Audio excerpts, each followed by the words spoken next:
یہ set up start کرنے والے ہی میرے والد صاحب تھے۔ دراصل ہم نے صرف 2 بکریوں سے شروع کیا تھا اور 3 سے 4 مہینے ہم صرف اسی پہ منحصر رہے۔ میرا تو بالکل بھی شوق نہیں تھا شروع میں۔ مجھے نہیں لگتا کہ میں نے کوئی غلط فیصلہ کیا۔ آج اگر 1.5 سال گزر جانے کے بعد میں 50% منافع کے اندر ہوں، بظاہر کہ میں نے شروع میں اتنا نقصان بھی کیا مگر اللہ پاک نے برکت ڈالی، تو مجھے کسی قسم کا کوئی پچھتاوا نہیں ہے۔ جہاں تک بات ہے لوگوں کی باتوں کی، تو میں نے ایک کتاب میں پڑھا تھا کہ لوگ باتیں اس کے بارے میں کرتے ہیں جو آگے بڑھ رہا ہو یا جو زمانے سے مختلف چل رہا ہو، تو لوگوں کی باتوں کو کبھی غور نہیں کیا، ہمیشہ نظر انداز کر کے آگے چلتے رہے۔ کیونکہ میرا ماننا یہ ہے کہ اگر ہم لوگوں کی باتوں کو ہی غور کرتے رہیں گے اور وہ کام چھوڑ دیں گے تو ہم زندگی میں کبھی بھی کامیاب نہیں ہو سکتے۔ بظاہر اگر غور کیا جائے تو یہ وہی لوگ ہوتے ہیں جنہیں زمانے نے بڑی شکست سے دوچار کیا ہوتا ہے۔ مین مدعے کی طرف آتے ہیں کہ کیا گوٹ فارمنگ ہی کرنی چاہیے، تو میں ہمیشہ نہیں کہتا کہ آپ گوٹ فارمنگ ہی کریں۔ دیکھیں، ایک بندہ ہے، اس نے فیلڈ میں وقت لگایا ہے، تو وہ اب اسی چیز کا آپ کو مشورہ دے گا جو وہ خود کرتا ہے۔ اگر آپ کسی ڈاکٹر کے پاس جائیں گے وہ آپ کو ڈاکٹر بننے کا مشورہ دے گا، اگر آپ کسی وکیل کے پاس جائیں گے وہ آپ کو وکیل بننے کا مشورہ دے گا، کسی کاروباری انسان کے پاس جائیں گے وہ کاروبار کرنے کا مشورہ دے گا۔ تو کیا وہی کام کرنا چاہیے یا اسی میں منافع ہے جو کام ہم کر رہے ہیں یا لوگ کر رہے ہیں؟ بلکہ آپ نے وہ کام کرنا ہے جس کو کرنے کا آپ کا شوق ہے۔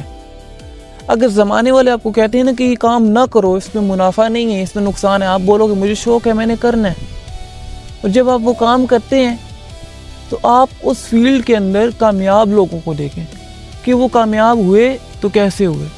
اب اس میں کچھ تجربہ کار نامور لوگ یہ مشورہ دیتے ہیں کہ ہم نے شروع کیا تھا تو ہمیں نقصان ہوا۔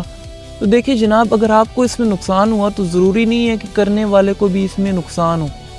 جہاں تک بات ہے کاروبار میں پہلے نقصان ہے پھر منافع ہے۔ اگر ہم شروع ٹائم میں جو ہم نے 60 to 70% لاس کیا، اگر ہم اس سے یہ سمجھتے کہ ابھی ہم نقصان میں چلے گئے ہیں تو اس لیے بھی چھوڑ کے کسی اور کام کو کرتے ہیں، تو اس طرح کا شخص کبھی بھی کسی موڑ پہ بھی کامیاب نہیں ہو سکتا۔ کیا نوکری کرنی چاہیے یا کاروبار کرنا چاہیے؟ نوکری اور کاروبار فرق تو بظاہر سب کو پتہ ہے، لیکن نوکریوں کے حالات آج کل جو ہیں اس سے بھی کوئی ناواقف نہیں کہ کیا ان بکریوں پہ بیماریاں بھی آتی ہیں۔ تو ہمارا جو ایکسپیرینس رہا 1.5 سال کا، الحمدللہ ایسی کوئی بھی بیماری نہیں آئی۔ ہاں، کچھ بیماریاں ساتھ ساتھ چھوٹی موٹی آتی ہیں، جیسے بکری کو بخار ہو جانا، زکام، کھانسی وغیرہ لگ جانا، تو یہ چھوٹی چھوٹی بیماریاں آتی رہی۔ کیا ہر بندہ گوٹ فارمنگ کر سکتا ہے؟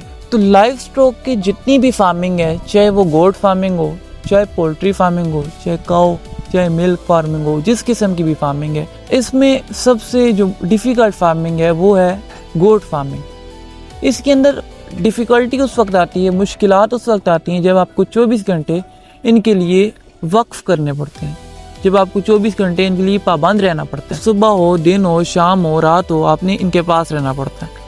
تو اگر آپ محنت کر سکتے ہیں، 24 گھنٹے کے لیے پابند رہ سکتے ہیں، تو یہ پھر آپ کو گوٹ فارمنگ کرنی چاہیے۔ تو یہ میرے 1.5 سال کا ایک ایکسپیرینس تھا جو میں نے آپ کے ساتھ شیئر کیا۔ آگے آنے والی ویڈیوز میں بھی اپنا ساتھ ساتھ ایکسپیرینس شیئر کروں گا، تو اس سیریز کے ساتھ جڑ جائیے، چینل کو سبسکرائب کر لیجئے، اور اگر کوئی سوال پوچھنا ہے تو آپ کمنٹ میں بھی پوچھ سکتے ہیں۔